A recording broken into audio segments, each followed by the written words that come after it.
Hi అండి. Pizza ఎలా చేస్తారో చూద్దాము. 1:30 కప్ అయితే తహీన్ తీసుకోవాలి.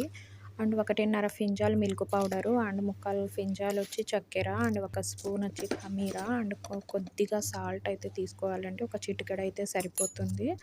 అండ్ సాల్ట్ కొద్దిగా అండ్ ఇవి 3 వేసి బాగా మిక్స్ చేసి అందులోనే కొద్దిగా ఆయిల్ అయితే వేయాలండి.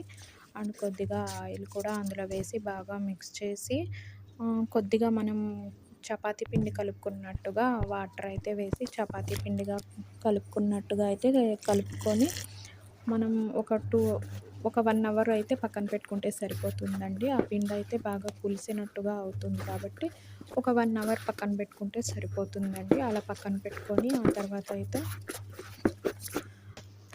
పిండి అయితే ఇలా అవుతుందండి. ఒక 1 అవర్ పక్కన పెట్టుకున్నాక దానినైతే మనము ప్యాన్ తీసుకొని ప్యాన్లో అయితే ఇలా కొద్దిగా ఆయిల్ అయితే ప్యాన్‌కి అప్లై చేసుకోవాలి. ప్యాన్‌కి కొద్దిగా ఆయిల్ అప్లై చేసుకొని ఆ ముందుగా రెడీ చేసుకున్న పిండినైతే ఇలా వేసుకోవాలండి ప్యాన్‌లో. నేను వీడియోలో చూపిస్తున్నట్టుగా ఇలా చేసుకోవాలి. అలా చేసిన తర్వాత దానిపైన అయితే కెచప్పు అండ్ పిజ్జా సాసు నేనైతే కెచప్ కూడా అప్లై చేస్తాను. కొంతమంది అయితే వేయరు. సో, ఈ పిజ్జా సాసు ఒక 4, 5 స్పూన్స్ అయితే సరిపోతుందండి. లేకపోతే మీకు తగినంతగా కూడా తీసుకోవచ్చు. ఇలా కెచప్పు అండ్ పిజ్జా సాసు 2 పైన అయితే ఇలా అప్లై చేయాలి. ఇలా అప్లై చేయాలండి. నేనైతే పిజ్జా సాసు అండ్ కెచప్ 2 తీసుకున్నాను. ఆ తర్వాత అయితే మొజరెల్లా చీజ్ అండి ఇది. ఈ మొజరెల్లా చీజ్‌నైతే ఇలా పైన చల్లుకోవాలి. ఇలా పైన చల్లుకొని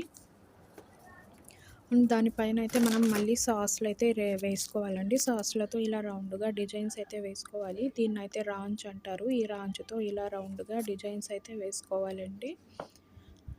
చూస్తారుగా వీడియోలో చూపిస్తున్నట్టుగా ఇలా రౌండ్‌గా అయితే వేసుకోవాలి. అండ్ దానిపైనే కెచప్‌తో కూడా అలాగే ఇలా రౌండ్‌గా అయితే డిజైన్ లాగా అయితే వేసుకోవాలండి. నేను వీడియోలో చూపిస్తున్నా మీరు గమనించగలరు.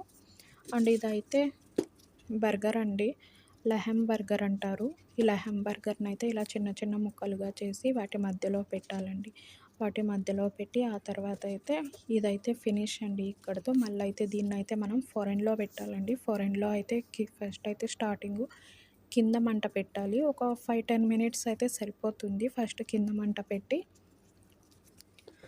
కింద బ్రౌన్ కలర్ వచ్చేంత వరకు ఫోరెన్‌లో కింద మంట అయితే పెట్టాలండి. మనమైతే చూసుకుంటా ఉండాలి కింద బ్రౌన్ కలర్ అయ్యిందా లేదా అని చెప్పి.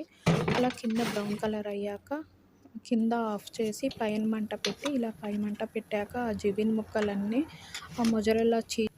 ఆ మొజరెల్లా చీజ్ కరిగిన తర్వాత దాన్ని బయటకు తీసి కట్